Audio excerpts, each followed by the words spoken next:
Komisi Pemilihan Umum KPU Kabupaten Jemberana dipastikan menyisakan anggaran untuk Pilkada serentak tahun 2024 lebih dari 8 miliar rupiah. Dari total dana hibah daerah 24,7 miliar dari pemerintah Kabupaten Jemberana, sekitar 8 miliar rupiah diperkirakan akan dikembalikan.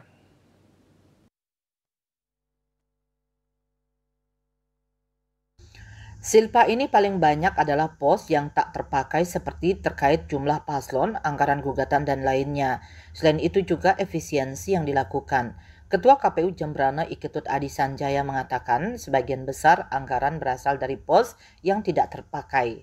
Misalnya anggaran untuk menghadapi gugatan di Mahkamah Konstitusi yang pada pilkada ini nihil. Sehingga anggaran yang dipasang sekitar 1 miliar rupiah menjadi silpa. Selain itu juga terkait jumlah paslon, jumlah putaran pelaksanaan debat dan pengurangan baliho untuk mendukung Green Election KPU Bali. Begitu juga debat calon yang direncanakan 3 kali hanya digelar 2 kali. Saat ini sejumlah kegiatan yang berjalan sudah direalisasikan atau terserap. Masih tersisa beberapa kegiatan diantaranya penetapan bupati dan wakil bupati terpilih yang merupakan akhir tahapan Pilkada Serentak 2024.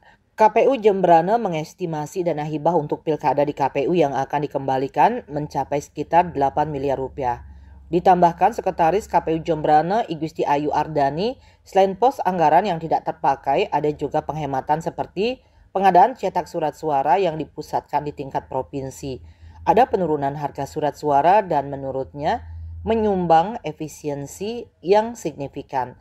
Saat ini sudah sekitar 70% terserap dan masih ada anggaran sekitar 10 miliar rupiah. Dan hingga akhir tahapan akan menyusut untuk sisa kegiatan atau program menyisakan sekitar 8 miliar rupiah lebih. Sesuai aturan silpa akan dikembalikan ke daerah maksimal 2 bulan setelah tahapan selesai. Surya Dharma, Bali Pos melaporkan.